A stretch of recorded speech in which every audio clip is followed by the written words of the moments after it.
evening, everyone, and welcome to our Zoom session number 7, uh, where we are honored and privileged to have Christine Morris here with us. And we are hoping to have a very, very interactive and beneficial session with Christine. I'm not going to talk much about Christine today because she herself is going to introduce herself. But I think many of us have already heard about Christine. We've not met her personally, some of us. But today we're going to know more about her, but more about her work, what she's been doing with regard to special education. Right in the beginning, I would like to welcome you, Christine, to our Zoom session. We are really blessed and honored to have you here. And along with that, I would also like to welcome Vivi Thomas, who's going to be interviewing Christine today. So thank you for joining us, everyone. I just want to welcome all the parents who have already come in here. I hope you're going to enjoy this time, and I hope that it's going to help you in your future time with your children. So now I'm going to give the time over to Christine. Welcome, everyone. I'm sorry I can't actually see all of you while I'm doing the screen sharing, but hopefully you can see the screen. In my true fashion, I don't like to be the spotlight. So I always like to provide you with something to look at so that your attention is drawn to what you're looking at on the screen rather than your attention is drawn towards me. So that's kind of me. But also I feel like in true teacher style, the more senses we use, the easier it is for us to remember. So we've got the visuals there as well as the auditory for you to see so that you'll be able to remember more of what we talk about. So I'm Christine Morris. I was born in the UK. That's where I'm stuck at the minute. I came over for a 3-month break in December 2019 and got stuck because of the pandemic. And so I'm still here. Not quite sure when I'm coming back, but hopefully it's not going to be too long. So my background is teaching. I did a B.Ed in special educational needs and taught in the UK for 8 years. Both in special schools and in regular schools. I taught in the Seychelles for 3 years and working at an international school supporting people who worked for FIBA Radio, who had a station there at the time. After that, I did my teaching English as a second language certificate because I found that I had a number of children that were English second language who I didn't realize I needed to teach them in any particular way. So they did well in the class, but then I thought I ought to learn whether I was doing the job right. So I did that in between the time that I left Seychelles and moved on to Uti. And I started out in Uti in Hebron School in February 1992. And when I'm not in England, I still live in Uti. I haven't moved very far. I taught in the school in Hebron, which is it's an international school, but it's basically for missionary children. And I taught there and I dorm parented there for 14 years. I set up the special needs department at the school because we realized that we needed a special needs department. And while I was there, I took my certificate from the Indian Dyslexia Association in teaching children with dyslexia. Around 2006, I found that we had a lot of children who were coming to the school, a lot of Indian missionary children who were coming to the school because we had the facility for helping children with special needs. But the education system and the school fees meant that it was quite out of their reach for their children to actually be at our school. And also it wasn't the right education system for their children. So I felt that the school would be able to recruit special needs teachers into the school, but for somebody who had a number of years of experience in India to be able to go and help teachers and children in Indian schools would be more difficult to find. So I left Hebron and started working as a special needs consultant with a company, well, it's an NGO called Good Word in Delhi. And in 2009, we started our special needs coordinators training with a company called Orchids, which is another big NGO in Delhi. And that course actually still continues to run, apart from when we're in a pandemic. But then we decided that it wasn't so valuable actually meeting teachers in schools and moving around different schools and doing training with teachers, because every time I went to revisit the school, the teachers had changed, and then you have to start all over again. So then we thought it might be better if we had a set place where teachers, and we have parents as well, we have therapists, we have a wide range of people that come for training. We thought we'd be better off if we had a centre that was recognised by an Indian university where teachers and others could come and get training in that centre. So in 2014, we started the Good Word Education Centre, which is a community college first affiliated with Martin Luther University, and now we're affiliated with Bharatiya University in Coimbatore. So people can come. We have our training courses that we offer at the centre are partly contact classes and partly distance courses, because they're very practical. They're designed for people. We have, as I said, we have parents who do the courses as well. And later on in the presentation, I'll share with you a little bit more about the work of the training centre. But just to say, part of that training centre role is that we also run the Griha Shiksha, which is an Indian homeschooling curriculum that has been around in India for many years. So one of our jobs at the Good Word Education Centre is to write and update the Indian homeschool curriculum called Griha Shiksha. So that takes me from when I started to where I am now. Wow, thank you so much, Christine ma'am, for being here.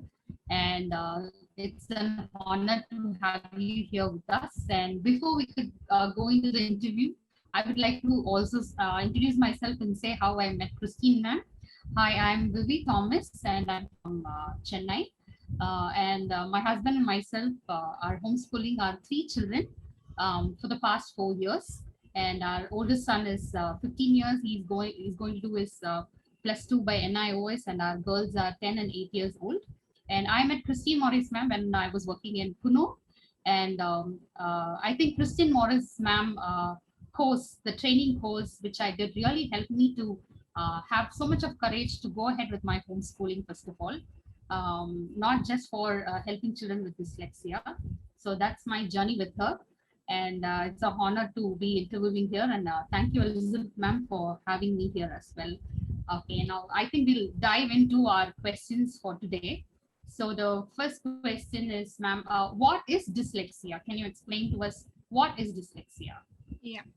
Dyslexia is what we call one of the cognition and learning difficulties. And over the years, it's something that's been around for many, many years. But originally, people used to think it was a problem called word blindness, where children had a problem with processing what they saw visually. And so originally, people used to think that dyslexia was something that stopped you from being able to make sense of what you saw. It's gone through many phases, through being thought of as a brain injury, and is now really more about phonological processing, which means it's to do with what we hear rather than with what we see. And we often measure whether a child might be dyslexic or not is through what we call a discrepancy theory, where children fail to read even though they have adequate intelligence, they have regular instruction, and the right social or cultural opportunity. So dyslexia is one of those things. Yeah, dis means difficulty with, and lexia means language. Okay, so that's where dyslexia has been coming from. It's been there for many, many years. In 2009, in the UK, a man called Jim Rose led a very, very comprehensive reading review to find out about children and why they were failing to read as well as they should. And he described dyslexia as a deficit in accurate fluent word reading and spelling, with characteristic difficulties which are in phonological awareness, verbal memory, and verbal processing speed. So we see that now people are aware that the features of a child with dyslexia are problems with phonological awareness. That means things to do with what they, awareness of sounds, not being able to hear the difference between p and b, or k and g. I only know it in English because that's the language I work in, but we have worked with teachers who have translated things into Hindi as well. And it seems that, you know, the phonological awareness is there and the difficulties in phonological awareness are there with children in other languages apart from in English. The other area of difficulty is that they have problems with verbal memory. So difficulty remembering what they hear. So if we give children long instructions and ask them to be able to do all of those instructions, they have real difficulty remembering it and being able to carry out our instructions. And the other problem that they have is that it's a problem with verbal processing. So it's nothing to do with hearing. Children with dyslexia hear fine, but when they hear, that message that they hear has to go to the brain, be all worked out and understood, what we call processed, and the speed at which they do that is really slow. And so it takes them much longer to be able to work out what you've said, work out what they need to say in reply, and respond to you, which means often we, especially in a classroom situation, we overlook those children because it's taking them too long to respond to us. Dyslexia at one point was something that they thought only happened in children of average and above average intelligence. But this Rose review discovered that you can have children with lower level of intelligence who can still be dyslexic. Okay, and the severity and the difficulties that children experience varies really depending on how quickly we can find out that that child's got dyslexia and how quickly we can intervene if that child needs intervention. So that's what dyslexia is. Yeah, so what I hear you say, ma'am, is that it doesn't have anything to do with like the intelligence quotient of the child. Yeah, nothing to do with that. No. Yeah. Yes. So, and also it has something to do with sounds and how we decode in our brain. Is that what I hear you say? It's more to do with how the child processes and how aware they are of differences in sounds, and how well they can remember sounds and the things that we say, and how quickly they can process what they hear. Yeah. So I think moving on to the next question, we'll have even more better understanding of what this is. So what are the signs that I could find out if my child is having dyslexia or problem with learning difficulties? Yeah, I won't go through every single one of these because they're there on the slide. So if you've got children who might be at preschool age, you can focus on the preschool children list. If you've got children who are more primary school age, we can focus on the primary school list. There is a similar list for children who are in the secondary school years as well, things that you would look for, but I wasn't sure how many of our parents will be homeschooling children in the secondary years at the moment. So I didn't put that one up as well. But these are indicators of a child that might be dyslexic. If you look at them carefully, it's not all to do with just reading and writing. There are other indicators as well, such as, you know, when they're young, getting mixed up with left and right feet, and poor coordination when they're trying to fasten up their buttons and things like that. Not being able to concentrate for very long on anything. Sometimes, you know, the delayed speech, not being a late talker is another possible indicator of a child who might be dyslexic. So when you're looking for signs of dyslexia, don't only think, oh, I have to wait until to see whether they do their B's and D's back to front, or whether they get their M's and W's mixed up. There are a lot of indicators that we can look for, and these are just a few of those in the preschool children age, and also in the primary school children age. You might think, you know, oh, my child doesn't mix up D's and B's, so they can't be dyslexic. But there are a lot of other indicators, things like changing words around, things like losing their place when they're reading, things like having a poor sense of direction, all those other things. And there are other co-occurring difficulties to do with coordination and physical activity and things like that. So it's there are all round you really, when you're trying to look at signs for dyslexia, we're not only focusing on reading and writing, we're looking at their physical skills, we're looking at their emotional levels, we're looking at their social skills as well. Yeah, so we don't have to wait for the child to start to read or write. And how early can I find that out? Yeah, it depends who's doing the looking. I mean, the ideal person to do the initial investigation or the initial observation is the person who's doing the teaching. So in homeschooling, it's the parents, okay? Because you are going to see the child in a school kind of setting or in their learning environment, whether that's a set pace in the home or whether it's more relaxed than that. So you are the primary person. Oh, I forgot to mention those. Okay, I'll come back to that in a minute. The person working with the child is the primary person who's going to be the person to notice, okay? Because we're looking at all of these things in a number of settings and over a period of time. It's not something I can say, right, today I'm going to sit down and see if my child's dyslexic.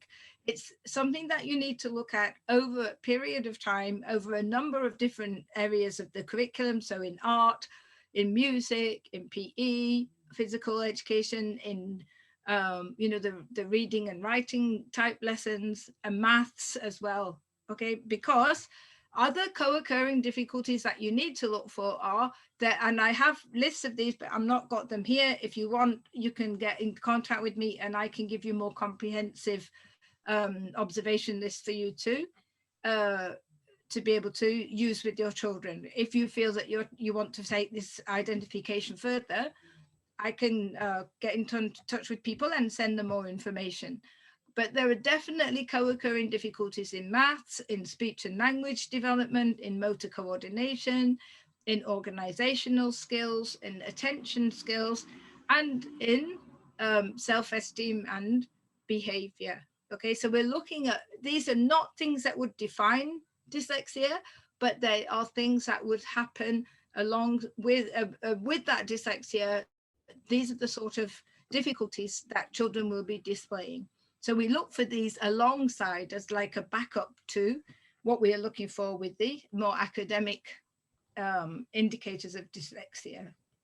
Okay, so thinking about what we can do, mostly it's informal, and informal is the person who's, like we've just said, who's working with the child and looking at patterns of weakness, looking for strengths as well, because everybody has got strengths. Not everybody is just full of weaknesses. Okay, so we need to look for the strengths that each of our children have as well. If we take it further and we go for a formal assessment, we need to look for a psychologist who is registered with the Rehabilitation Council of India.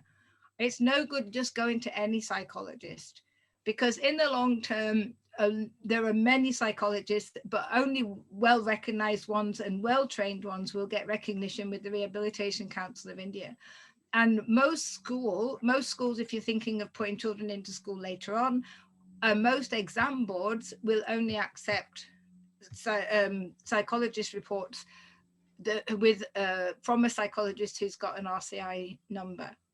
Okay, and they can then examine the underlying skills that children need and where children have difficulties in. So the person doing an informal checklist will be looking at the organizational skills and the self-esteem skills and to some extent reading and writing, but a professional will be able to assess the intelligence level, the phonological skills, because phonological skills is one of those key areas that helps us identify a child as being dyslexic.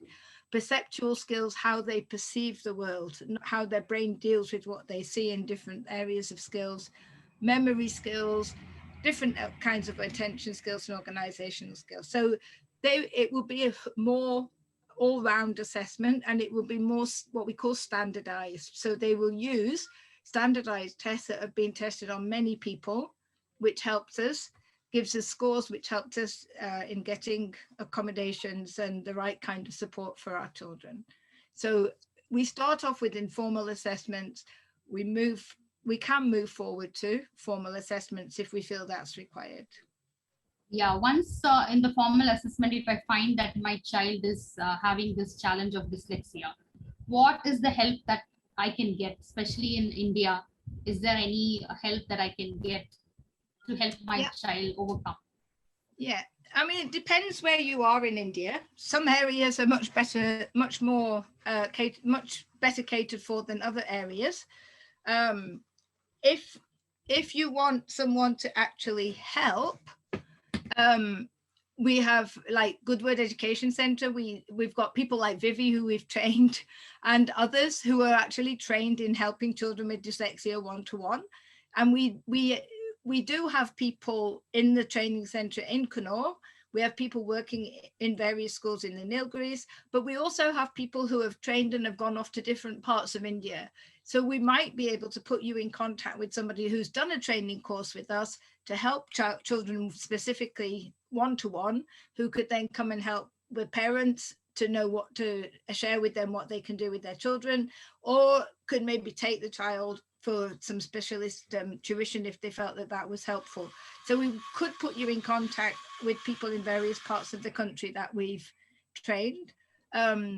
Orchids, the other company that I work for, that I've trained with in Delhi or done training for in Delhi, they have comprehensive tuition centres, some attached to schools, some independent tuition centres, where they have trained tutors who work with children.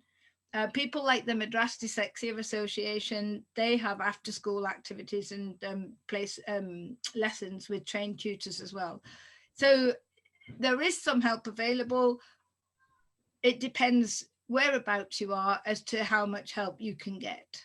But if we think about it, you know, we're only at the end of a phone call. So if it's advice that parents want to be able to do something rather than nothing, and they don't have the trained people anywhere nearby because they're in a more rural location, you can ring up and ask for advice. We can send out some, you know, packs of materials and suggested activities that you could work on as a parent as well. So even though there is very little organized or, you know, support, there's a lot of knowledge that people can share. Yeah, I think that would be really helpful, ma'am. And in the context of homeschooling, do you think is it possible to homeschool a child with dyslexia? And as a homeschool parent, and how can I help my child? Yeah, certainly. On the next slide, I've got some suggestions that you can use. And we basically encourage children to encourage teachers and parents who are teaching to keep all their strategies active. Okay, this is just a sample of some of the ideas that we suggest to people. If you want more details on how to use any of these strategies, you need to contact us and we can give you more information. We've got handouts and things we can send you if you want any more details. Okay, but basically active strategies. So active means allowing children, giving them practice before you ask them to read aloud. And this is even for parents who are teaching. Don't suddenly jump on your child and say, right, I want you to read this paragraph, or I want you to read that chapter aloud to me, without giving them time to go over it and practice it. Okay, and especially writing, keep your writing legible. We tend sometimes to be in a hurry and our writing looks a bit untidy. And it doesn't always look, and letters don't always look the same. So for an example, there was a boy in the school I'm working at now, he's not dyslexic, but the teacher had written a word on the board and the R looked like a V. And this little boy was like, why have we got this V in the middle of the word where it should be an R? And it was because the teacher had written it quickly, and the way she had written the R, it looked like a V. So keeping writing legible at all times. If children are very good with their auditory skills, listening skills, make the most of them. Allow them to listen, don't ask them to write and listen at the same time. Let them focus on what they're good at. T is for having a toolkit. Like, make sure that the children have got a little pouch with everything in it that they need, because children with dyslexia are very good at forgetting. So if you have a designated room in your house where you do your lessons, make sure that in that room, they've got a little pouch with all the things that they're going to need, like a ruler and scissors and calculator if they need a calculator, because they are the things that they need all the time. And they're the things that they're going to forget and think, oh, I left it in my bedroom, or I left it in the kitchen. And that's going to waste time and make you feel frustrated.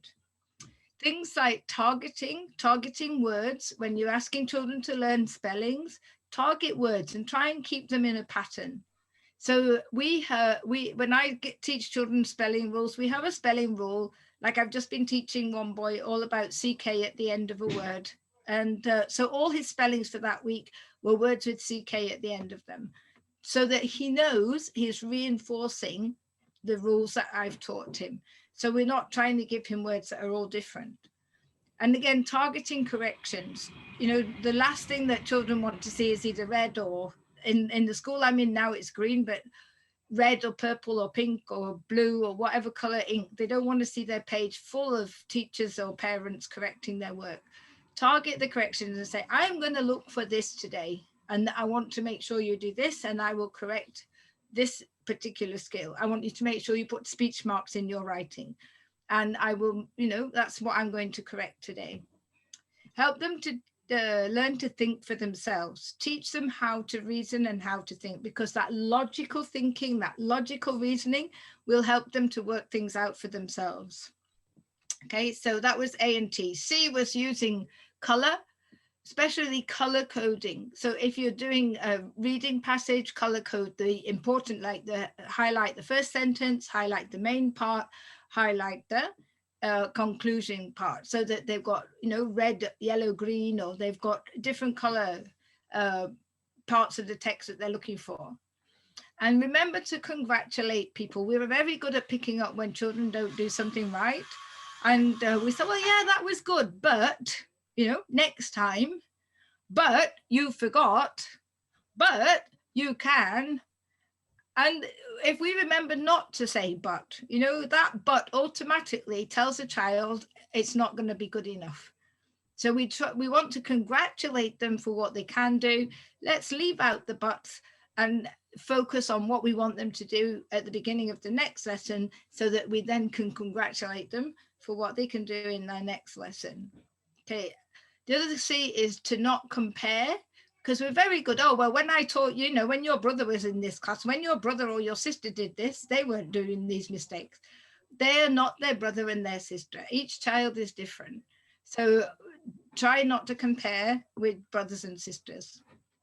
In fact, encourage children to collaborate, and this will work across age ranges. You say, well, they're not in a class, they've got their elder brother or their elder sister with them, and if they might do all the work for them. That is only if you let the older person do all the work. You can encourage your children to be able to work together, share skills, and teach each other. And there's nothing helps children learn like being able to teach what they've learned to a younger sibling. Okay, and another C is to teach all cumulatively. Keep going in small steps and make sure that your child has understood the first thing before you teach the second and third thing. Don't move on to the next chapter just because you're supposed to. Make sure that they've understood that previous chapter thoroughly.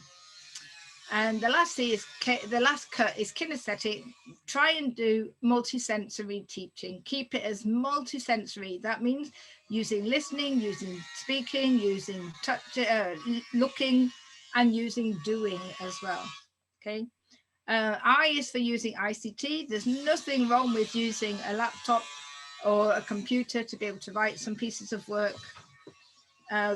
I'll quickly just mention the others. V is to make sure that we value everybody's contribution. We give as much visual support as we can.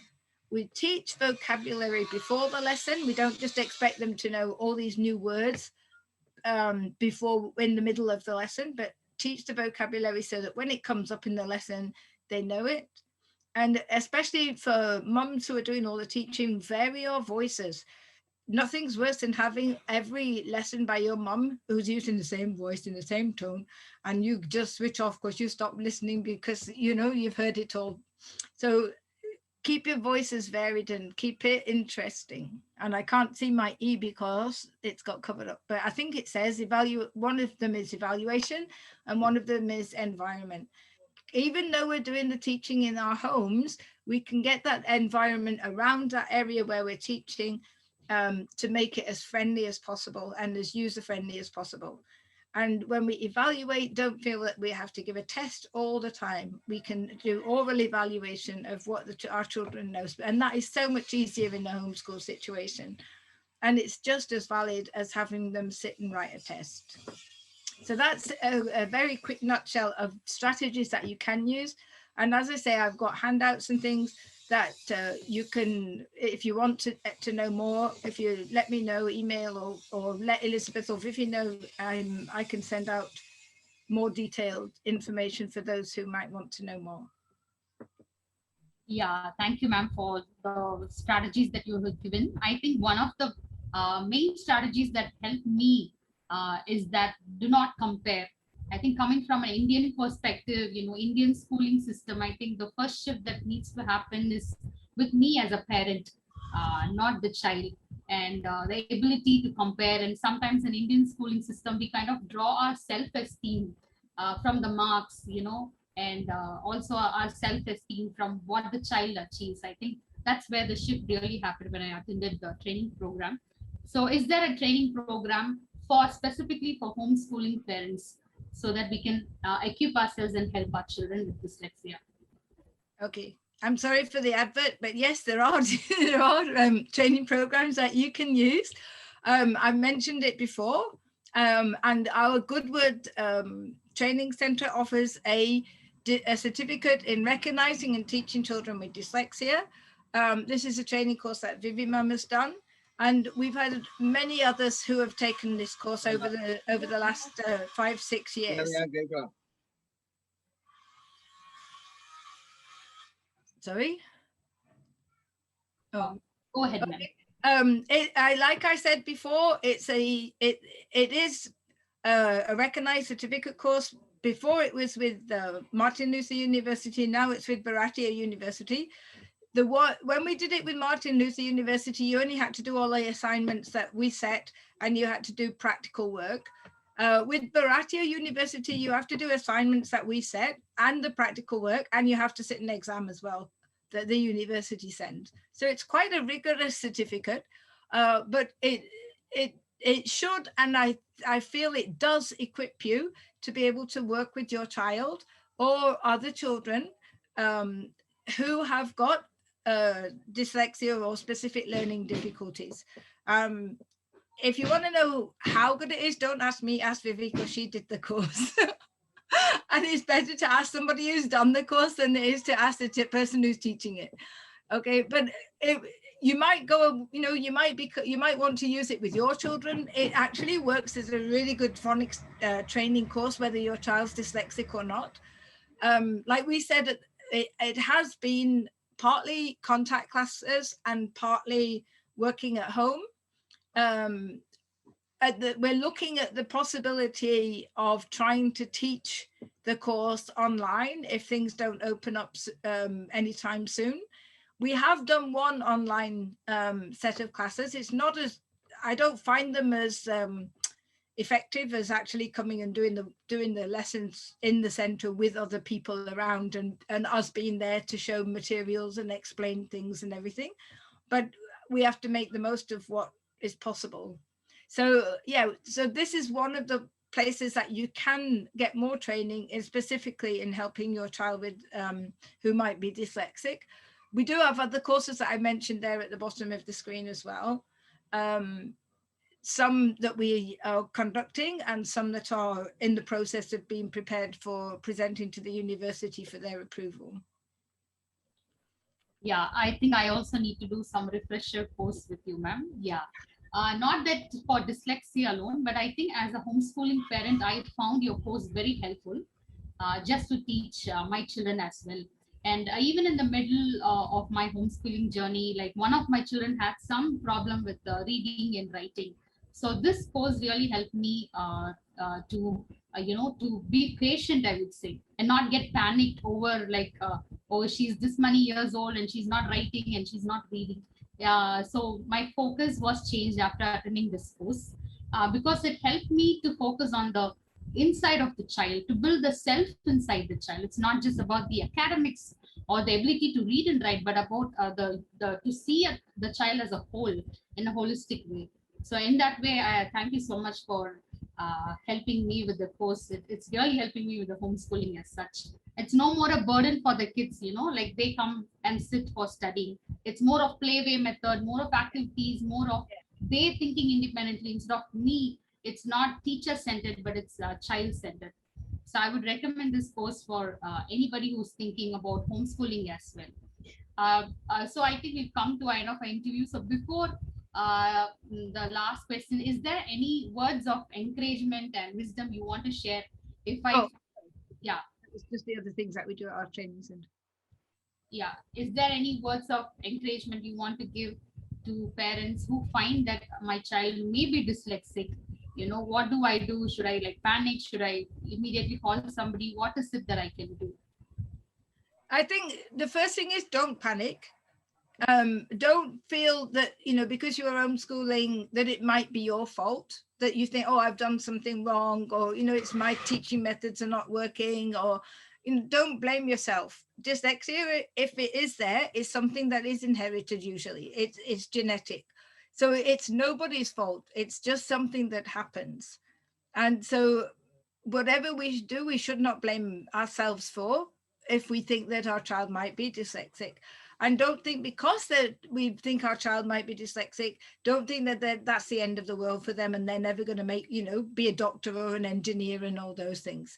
We have seen so many children who have gone through like Hebron School and have gone to other schools that we're associated with, who have had either attention deficit or they've had dyslexia. They moved through they've been supported, they've passed out, and they've gone on to do really well. I mean, they're, for instance, children with dyslexia have gone on to be architects and, and run businesses. And one boy that we had runs his own business in Kerala. Another child went off to Australia and he's now a trained architect. And, there's so many opportunities for children, even if they have dyslexia.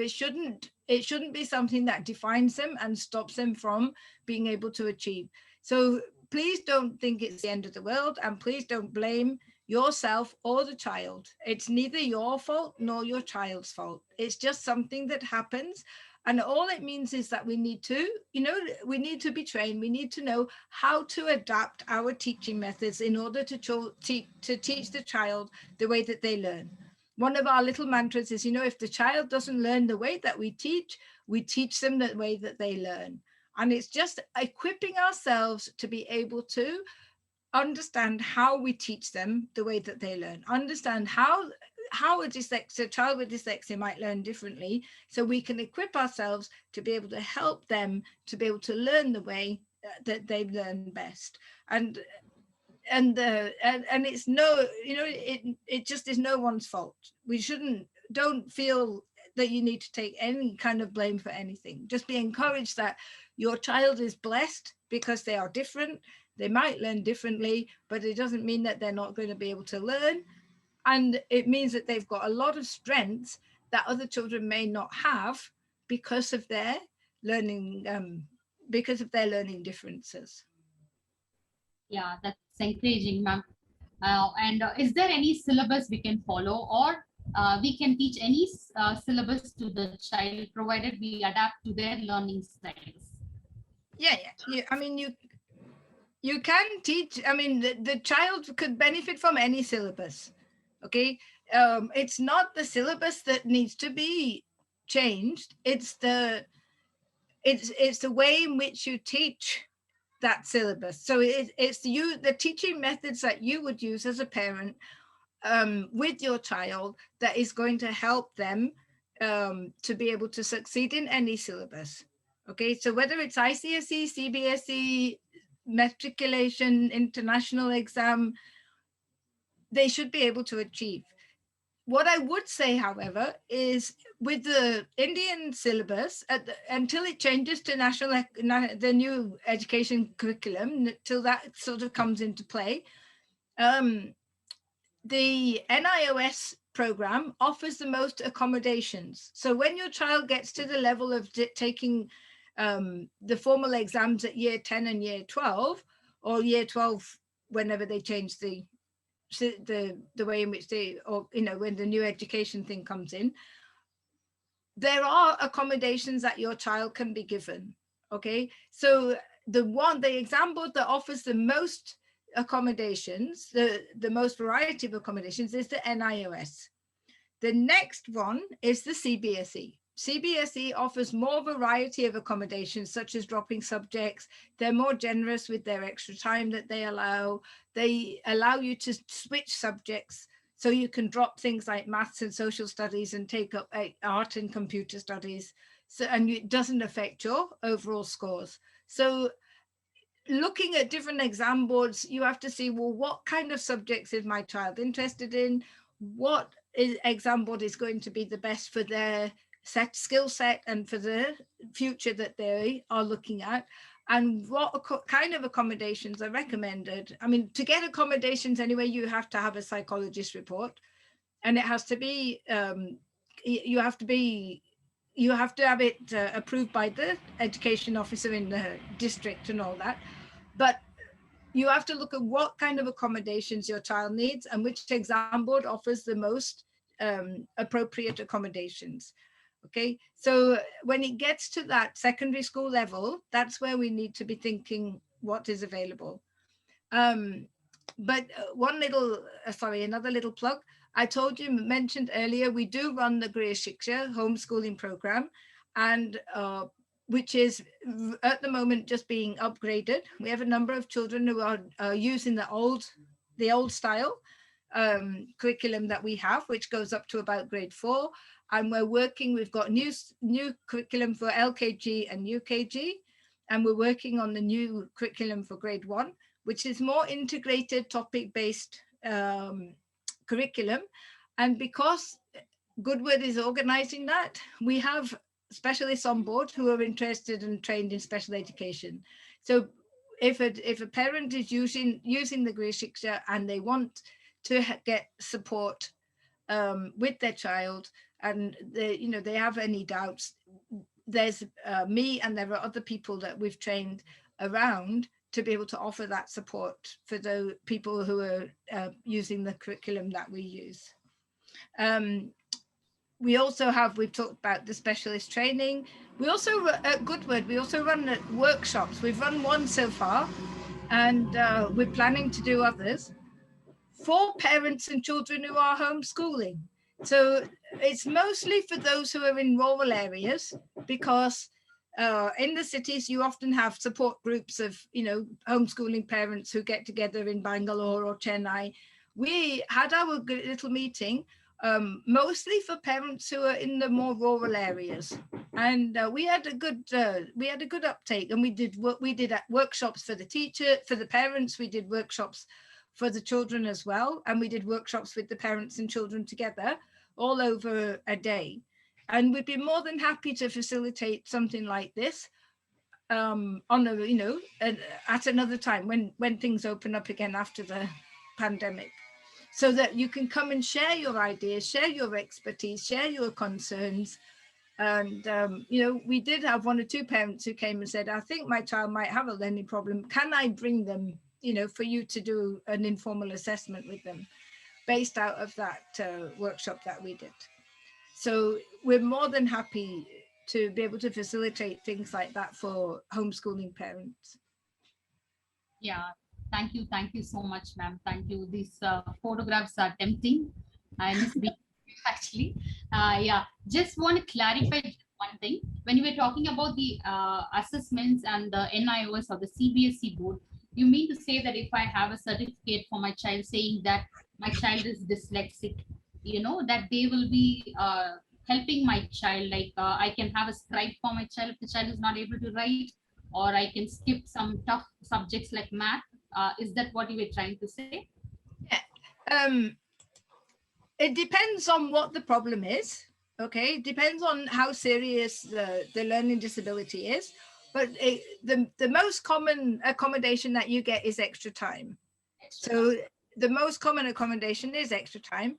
But yet there are other accommodations available, such as being given somebody to read for you in certain exam boards, be given somebody to write for you in certain exam boards. Not all exam boards offer the same thing, but some offer some of those things. So there are a range of accommodations available depending on the level of need. It's all really just to make the the whole exam process equal for all children.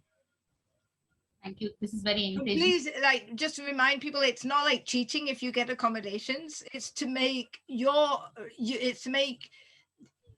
child that's got a learning difficulty, it's to be able for them to be able to access the exams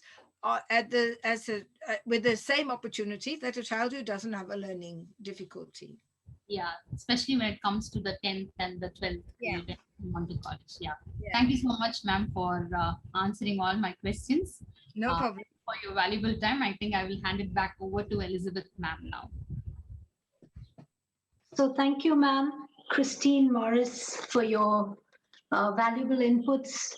You have actually put in a lot of information into one capsule. I mean, so much years of experience. You have been able to, boil it down to few things. And as I was listening, I was, thinking that maybe all that you have shared is not only useful for parents who have special kids, but they can also be, some of the principles that you shared can also be used for children who do not have learning disabilities. So thank you so much. And thank you, Vivi, for whatever you have shared as well from the viewpoint of homeschooling. And I believe you're homeschooling 3 of your children. Am I right? Yes, ma'am. All 3 of them. Okay, great. So now we can open up the time for parents to ask questions to Christine. So I would request parents to just feel free to unmute your mic and ask your question directly to Christine. And if you have any homeschooling query, probably you can ask your question to Vivi. And and if you feel that you do not want to speak out or verbalize your question, you can put your question onto the chat box. Good evening, madam. This is Manoj. I'm from Bangalore. This is the question for Christine, ma'am. So first of all, thank you, madam, that you spend so much of time in explaining what exactly this learning difficulty is all about. I have a son who's now 14 years. I personally have been observing that he is having difficulty in reading. I mean, reading, of course, is good, but when it comes to writing, especially the spellings and in the exams, like what you mentioned in your slide, that he does make some careless mistakes. And academically, we are having a lot of challenges in so far actually we were not satisfied with the way that he's been performing. So my question is, like, are we too late to do the assessment? We could sense it as a parents, but we were little skeptical about whom to approach and what to do. Yeah. Of You're course, never I too did. late. You're never too late, because the thing is, if you have these suspicions and if your child is struggling, if you don't do anything about it, whatever time, that child is going to grow up into an adult thinking that there's something wrong with him that can't be helped, and that that he's hopeless and that he's never going to get there, and his self-esteem is going to take a nosedive, and he's just going to grow up thinking I'm never going to be anything. But if you can find out for sure now, one, you can get some strategies. The psychologist, if you get him assessed, the psychologist will give you some strategies as to how to support him at this stage of his education. Two, he'll be able to get some accommodations for the exam board, which would make it more equal for him when he's taking the exams. Yeah, yeah. And you also mentioned about the informal assessment kit, right? It would be good if you can post it or share it somewhere. I can give, if you email me at Christine Morris at goodwordtrust.in. If you send me an email at that email ID, I will, and say that you were part of this, Zoom meeting, I will send you the checklist, a checklist to start off with that you can use to observe your older child, because I didn't put any of those pointers up on the screen. I'll email you a checklist that you start with. Once if I get back to India and if travel opens up, you can always bring him to the center, because I'm registered with the RCI, and I can do a basic IQ test, I can do a basic attainment test, and tell you whether it's worth spending the money to go to a psychologist to do a full psychological assessment. Perfect, madam. Sure, that helps, madam. Thank you so much, madam. Because sometimes people don't want to go straight in for a psychological assessment because it's kind of quite traumatic, and it's also expensive. It's very embarrassing for the kid also. Yeah, he but may think he's interesting. But for me, I mean, I do a formal assessment, but people aren't quite so scared to come up to our training center as they are, and it gives you an idea as to whether it's worth going or not. Good evening, ma'am. This is Srilata from Pondicherry. My son is around 14 plus. I think I have made one assessment in the MDA Chennai. So he has been assessed, and he has a very poor access in maths. He couldn't able to add. He in the multiplication, he completely write every numbers in the completely right side. He won't leave the space. So like max, the addition, whenever he copies from there, he completely miss with the max. Yeah. And for the other writing skill only, I feel is difficult. He leaves some letters, C-U-M, he'll write for come. Forget function, he used to forget the C. Curse sound. These things he used to forget, and he won't write it in the paper. He will not able to follow the margin. So it is now he is in the 9th standard. I have spoke to the school also, but I'm helpless now. He is studying in CBSE syllabus, and in 9th standard, that too online. He need most of the time eye contact. Yeah, it's just to write something like that. So now it's completely last 2 years. It's no eye contact classes. He skip all the online classes. I couldn't able to cope up with now the completely online schooling and going for further education system. Right. So the struggle of how he can cope up with this education things have changed, and what are the system that how he can get some help. Either I can get some help so that I can help him to at least complete his 10th standard. I think curriculum wise, it depends. If you want him to be, I mean, being in school, a lot of children with learning problems. Hello, good evening, Sister Christine, ma'am. Yeah, this is Abigail from Andhra Pradesh. Really, I'm so happy to be a part of this. So, as being a teacher trainer here in Andhra Pradesh, we have been giving training for teachers, but nowadays, since for the I think nearly 2 years is being completed, right? The children are at home and not attending in the direct classes. And now, even more parents are just calling me, and then they are asking me, what should we do Now the children are not able to take their books, and also they are not getting concentration. Even, right, they are using the devices, but instead of listening to this lesson, and they are going away from this. So this is the condition that, so how can we treat them, and how what type of exercises we can give them to nurture their mindset, so that it is very helpful for parents and the student as well. I think I don't know that I'm Academics. the best person to answer that, because I'm not actually homeschooling anybody. Yeah. I think you might be better to ask a fellow homeschooling parent as what tips they've been using to help them to stay on track. What do you say, Vivi? Yeah, Yeah. from my side, I would say like competing with gadgets is a challenge of parents for the past several months. But I Yeah. think to become more interesting than the gadgets, be engaged. And one of the reasons I found out like why children are so attached to gadgets is because they feel safe. They said this gadget is not going to scold me, this gadget is not going to hit me back. But when sometimes as parents or teachers, when we are handling children, we kind of lose our patience. And I think gadgets are a place of safety that the children are finding right now. So I think work on those issues and make it more interactive. When there is more interaction, I think the children will be able to stay on track, because their concentration and their focus has become very less day by day.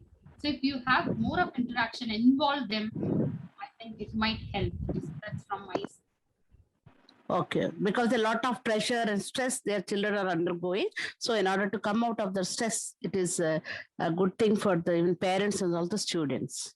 Yes, Yeah. there are a lot of games and breaks you can take. There's nothing, like half an hour is a period. You can take 5 minutes short break to get some refreshing things in their mind so that they can focus back instead of having. So you can take those short breaks, do some activity, physical activity, something like that. Okay, thank you. Christine, ma'am, there's a question on the chat. Which I've just answered that. Oh, you've answered about the ADHD and the not having enough time. Yeah, I've just written on the chat, the ADHD children do struggle with time tests. And again, some children would be eligible for extra time, but more important than like just giving them extra time is training the student in study skills, basically. How for children with ADHD, you do need to spend time teaching them how to manage their time. So that's a really important strategy that you need to teach for children with ADHD, is actually how am I going to manage the time? Because you'll find that they spend an awful lot of time answering the first question and put a lot of detail into it. Then they run out of time on the second and third question, and they lose out on marks on those because they've spent so much of time focused on the first question. So again, it's looking at how much of work have I got to do? How much time have I got? Is it better for me to write points about each of those questions to show the teacher that I am, or to show the person I'm submitting this to, I understand so much of each of those things? Or do I, do I spend all my time on one and then miss out on marks on the others? So again, it's much more about training the child how to manage their time, which it comes under study skills. Yeah, I think even one of the challenges as a homeschooling parent that I find myself is time, the pace of the kids. So we have these small clocks or the alarm clocks, which we have for each one of them. So I tell like, before this reaches here, you need to finish this work. Otherwise in a classroom, it's kind of easier, the teacher's going to rub the board and I kind of fasten myself up. But in homeschooling, I find this was a challenge. But as you said, using these small alarm clocks are helping me now. Question. My name is Sadmishta. I'm from Bangalore. I'm a homeschool mother to a son with profound special needs. He has spina bifida and hydrocephalus, because of which we have done an assessment for him when he came home. So he's also my adopted son. So he came home just 3 years ago when he was 8 years old. So we faced quite a number of struggles along the way in educating him, because he wasn't phonetically trained, and we had to literally start from ground zero in training him. So he's right now somewhere between grade 3 and grade 4. So he's picking up. So one of the questions I had was, I think along the way, sometimes as a parent, we get stuck, even as we see our children stuck. We get stuck emotionally, we get stuck intellectually, we just feel we're incapable of doing it. We change our methods, like my husband and I, we've changed hands in teaching him math and English and tried to school him. But sometimes we tried certain strategy, it doesn't work. Then what happens is it works, and then he kind of falls back a couple of steps. And I think discouragement has been a very constant portion. And I've often found that in the circles that I'm part of, there's only 1 or 2 solutions.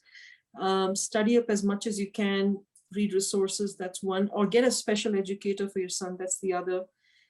What I wanted to ask with Christine and Vivi is there an in-between solution where parents of children who homeschool, especially special needs children, will find some kind of constant mentorship or support, so that they don't feel alone in this journey. They don't feel like, okay, am I doing this right? Am I getting it wrong? Because some of these kids, like my child, doesn't fit into the typical dyslexia or dyscalculia kind of thing. He has very, very different kinds of special needs. So it's a lone journey just trying to find support.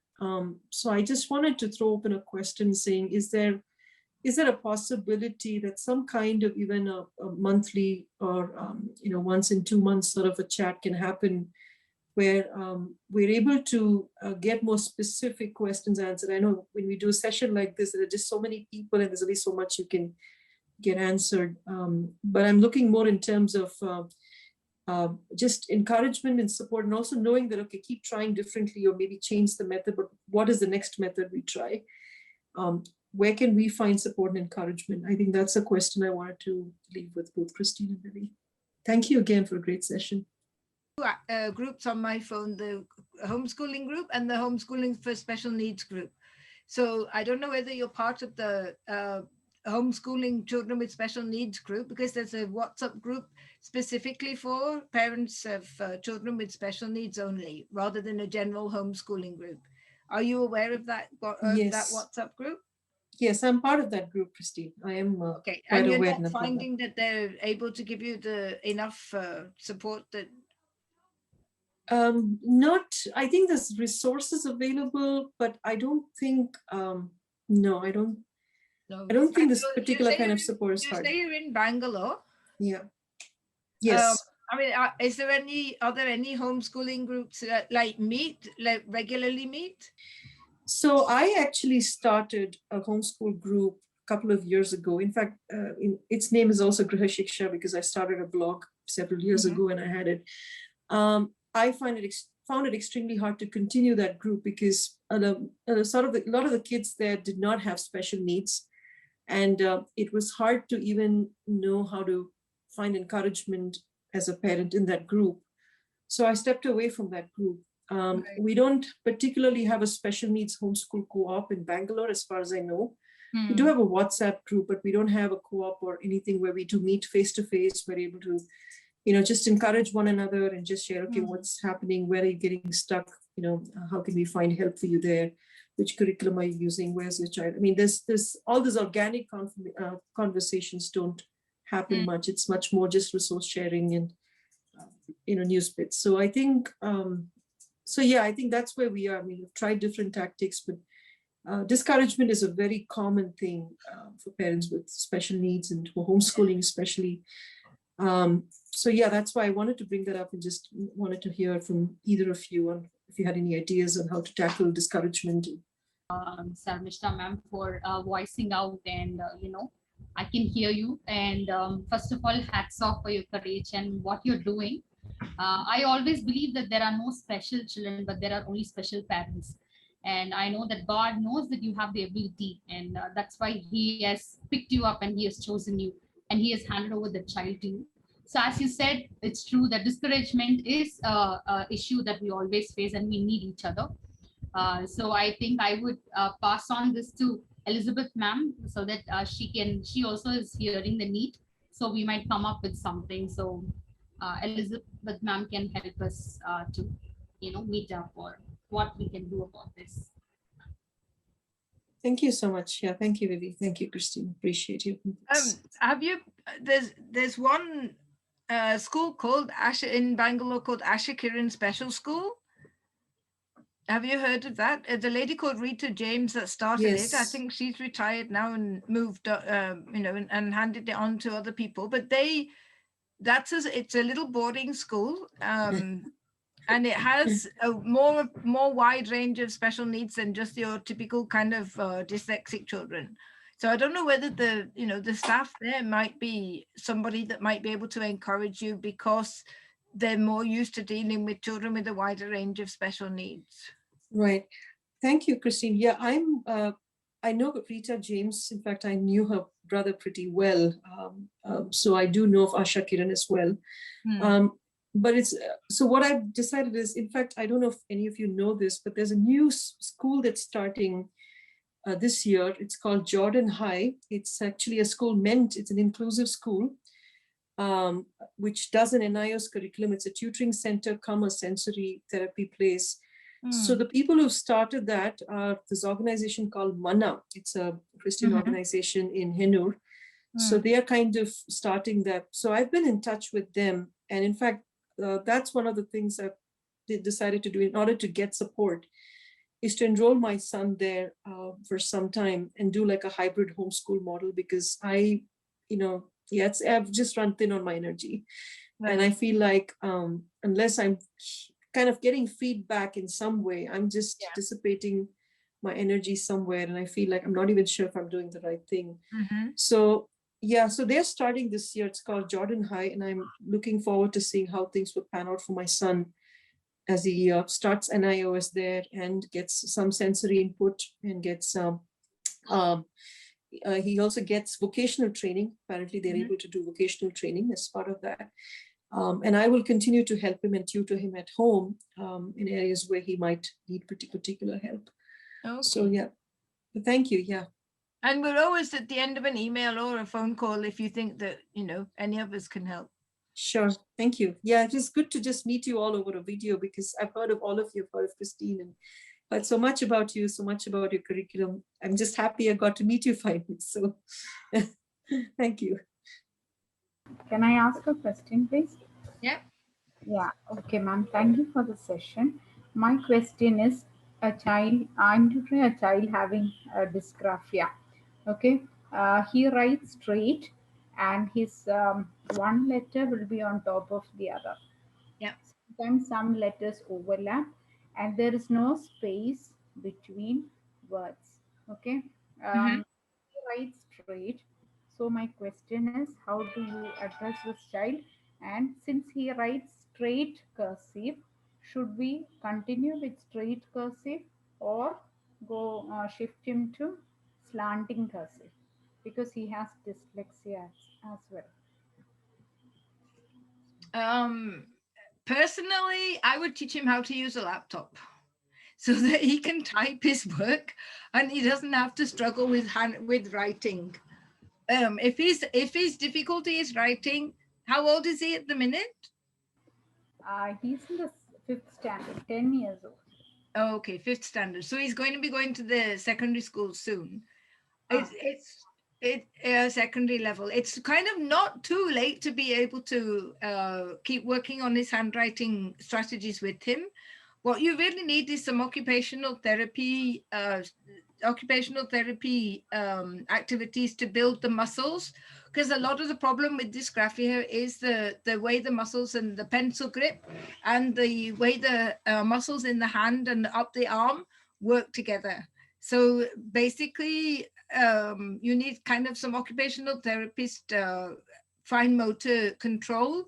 You can Google it as well if you want to Google it, but activities that will help to build the hand muscles and the motor coordination and like send the right, because what happens is when you move your hand and your arm, it actually sends messages to your brain as to what you should be doing. So that gross and fine motor movement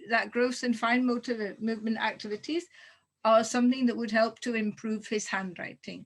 I'm actually I don't have dysgraphic children, but I've got 2 children I'm working with in a school in the UK now who've got appalling handwriting.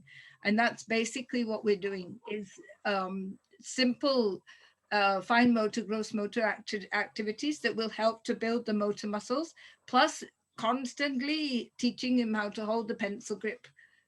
Pencil grips are another wonderful tool that help you to hold your pencil correctly in order to help you to write, and not to put too much of pressure, and not to get pain in your hand by holding your pencil in the wrong fashion, and having, you know, that pain in your hand through holding the pencil incorrectly. So things like pencil grips, things like motor, fine motor movement activities will all help to remedy some of the difficulties with the handwriting. I wouldn't force him to change from plain cursive to slanted cursive, because he's already having enough difficulty with the plain cursive. If print works better and he can read it better, then I wouldn't mind. I mean, I wouldn't be against him doing print either, just because if it means that he can read it more clearly, you're helping him. If there is an option for him to learn to type and do things on the typewriter, that's another way where you can get some exam boards will allow you, if your normal way of working is to use a word processor, they will allow you to use a word processor or a scribe for your exams. So by circumventing the problem rather than compounding the problem is another way of helping to deal with dysgraphia. Issues, putting his thoughts on paper. You know, he can say an answer quite well, maybe 5 to 7 sentences, you know, he is able to say, but when it comes down to putting it on paper, he has a difficulty. So, so they usually say, right, for dyslexia students, slanted cursive is better to, you know, put their thoughts on paper. Does that help? Or, you know, is it just I've never actually taught a child to do slanted cursive. All my tutoring that I teach in our dyslexic course, we teach the teachers to teach the children to do cursive, but I've never heard that about slanted cursive. I've never taught slanted cursive. okay, ma'am? Thank you, ma'am. Thank you very much, ma'am. Thank you. I don't think whether it's slanted or straight cursive is going to make a difference as to getting. The problem with dysgraphia is you got all those wonderful thoughts, and getting those thoughts onto paper is the difficult part. And so the children tend to go for writing the minimum and the most simplest of words, just because of the difficulty they have in getting their thoughts onto the paper. So structuring the thoughts is what you have to do. Sometimes if they have enough time, getting the thoughts onto paper, like drawing their thoughts, drawing like a comic book strip, and getting, you know, this is my first thought, this is my second thought, getting the thoughts down in a comic strip style picture, and then going back and then spending a little more time focusing on each picture and then writing down what you want to say about each picture will help them to be able to write more. I was also wondering whether I'm taking a big risk, you know, shifting him from straight cursive to slanted cursive, and I wanted a clarification on that. Yes, ma'am. Thank you, ma'am. There's another question in the chat box. Yeah. What are the career options for a 17-year-old dyspraxic? Whatever he wants to do. I mean, it's I don't know, because I don't know where his strengths lie. Okay. So he just because he has dyspraxia, which means he's like maybe a little clumsy and, you know, not too careful managing things practically, doesn't necessarily mean he won't be able to use a computer mouse, and he might be a very good draftsman on the computer, or, you know, computer programmer, but he might not be interested in computers. I don't know. No, for example, my daughter, she is 17. Now she has taken arts. She's in the regular mainstream college. Because I think that we have outgrown dyspraxia by doing exercises and therapies and lots more. So now for career things, like only thing that she doesn't think much. You know, she doesn't think deep in the sense, for example, if somebody's playing politics or somebody's, you know, so that she can't judge in the first place. It takes, so that is issue. So like what, so I was just thinking like which career options, because they don't like drawing, they don't like they can't do maths. So which options remain? Oh, well, there's hospitality, any kind of work where you're, doing more gross motor skills. So working in like hospitality, maybe either in restaurants if they're interested in cooking, or in, caring, social work, caring for people where it's more to do with relating and talking to people, and instead of hands-on doing things, but you're talking to people about caring for them, practical physical care for like older people or disabled children. And there's so much variety of options. I mean, the environment is another big thing at the moment. So working with the people who are caring for the environment and trying to save the planet, there's a lot of options of employment in those kind of areas too. So it really depends what kind of thing she's interested in. I think the big thing about our education system in India is we have to get away, and I think we're starting to move away from the thought that either my child has to become an engineer, a doctor, or they go into teaching. Okay, the engineering option is basically out because the market is saturated, and medicine isn't such an easy option because the difficulty when you finish your medical training, there are very few options unless you want to go abroad and get more practical help, which is not always a possibility. But the country is now beginning to open up to many more options and possibilities of different focus of career options that they are starting to value. Even teaching is starting to be valued a little more, because now, your B.Ed is a lot better and more intensive training, which is telling people to be a teacher, you need to, really thoroughly know your material. It's not just something you tag on to the end of a degree. You actually need to do a 2 or a 4-year B.Ed, which means, they're taking teaching more serious. So it's so ripe at the minute in India for people to be able to start thinking laterally about what they want to do instead of being driven into, set lines. Just asking that you are suggesting somebody to prefer homeschooling, isn't it? For the people, for the children who are having difficulty in learning. Am I audible? Yeah, I'm not suggesting that children with learning difficulties have to be homeschooled. Some people don't feel that they can. But parents are generally, if they feel that they're competent enough, then they're the people that are going to be able to understand their children the best. Yeah, that's what my question is. Even we are afraid of our children sending school, because when they grow up, even the kids, the children will tease them, and they will be afraid of coming up with their subjects or asking their teachers something. So it would be a bigger problem for our children if they go to school facing the children because of their confidence. I'm not sure I agree with you. It depends where you send them to school. There are a number of schools that are very special needs friendly, and we are working on building understanding through our training of special needs coordinators, and through working alongside schools, particularly schools in the Nilgiris. We're actually focusing schools' attention on special educational needs and creating much more special needs friendly schools.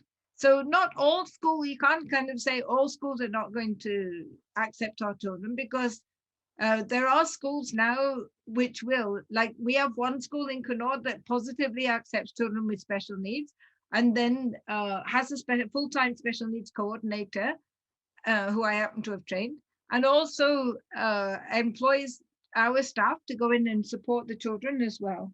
So awareness of special needs in schools is growing, and depending on where you live and which school you want to send your child to, there are some appalling schools but who don't do anything, but there are some really good schools who are willing and want to be more inclusive. I think here we are in MP Madhya Pradesh Indore. I think no maximum number of schools were there, no considerable number of schools for this type of children. Try the Daily College in Indore. They have a special needs department, a massive special needs department, because I trained the original special needs coordinator there, who started the department. Okay. Then will they have any different classroom, or they have a special needs, right? They have a special needs department where they have a special class for children who do more classes in their special class, but they also have pull-out sessions, I think, where children come out of the regular class for specific help and then go back to the regular classes as well. The original special needs coordinator that I trained has left, but then they appointed another one who also did the training from the Delhi course that I run with the people in Delhi. So yeah, they had, it was a, I mean, I haven't visited it, but as far as I know, it's still there, and it was a very, very good, because one of the teachers from there came down to a school in the Nilgiris, and he was he was so impressed with the special needs facilities in Daily College that when he came to the school in the Nilgiris, he wanted us to help him to provide for those children in this in his school in the same way. It hasn't quite happened yet because I'm not there, but yeah, so the Daily College is there. And then there was another, I don't remember the name of the other school in Indore, but there's another couple who worked in the Hebron school, which is where I worked in the Nilgiris. He's not a special needs trained teacher, but he's very sympathetic because he worked in the school in Hebron where I was working. And he's gone to be one of the leaders in another school in Indore somewhere. And is he Mr. Joseph Hunde? Yeah, that's right. Yeah. Yeah, he was the supposed to be the vice principal in our school. Right now he's working as the vice principal in our school. And he was very keen to get in reading schemes, and he was emailing me and asking me about getting improving the quality of English in the school and working with children to help them improve in their reading and English skills in the school. Thank you very much, Christine and Vivi. We've had a wonderful time of interaction. I think many parents have been benefited by all the answers that you've given. And I hope you've noted down the email IDs of Christine and Vivi, and you can contact them. Let me also tell you that we have a WhatsApp group, which is specially for those parents whose children have special educational needs. But some people confuse themselves and they think special educational needs is the same as special needs. We need to know that these two are different. And definitely we have different kinds of needs there, and there are different kinds of children's parents there. So if you are looking for a very specific support group, I would suggest that you could ask on the group if there are parents who have similar children, and then you can form your own groups, because this is more of a broad group having many different kinds of parents of different children. So our WhatsApp group definitely is there to help you and to find support within the group. So please make use of that. And we also have a Christian Homeschoolers Telegram group. Most of us are part of that. If you're contemplating homeschooling, you can join that group. And yeah, so I think we can now conclude the time. Thank you once again, Christine and Vivi, and thank you for all the parents. We had many more parents. We had 40 plus parents in the beginning, but I think as time went by, many left. But I believe that this is going to be very useful, especially because we have recorded this and we're going to upload this probably next week on our YouTube channel, which is not a public channel. It's we have unlisted videos. Only those who have access to the links can actually access these videos that we have. So thank you so much for your time, and God bless you all.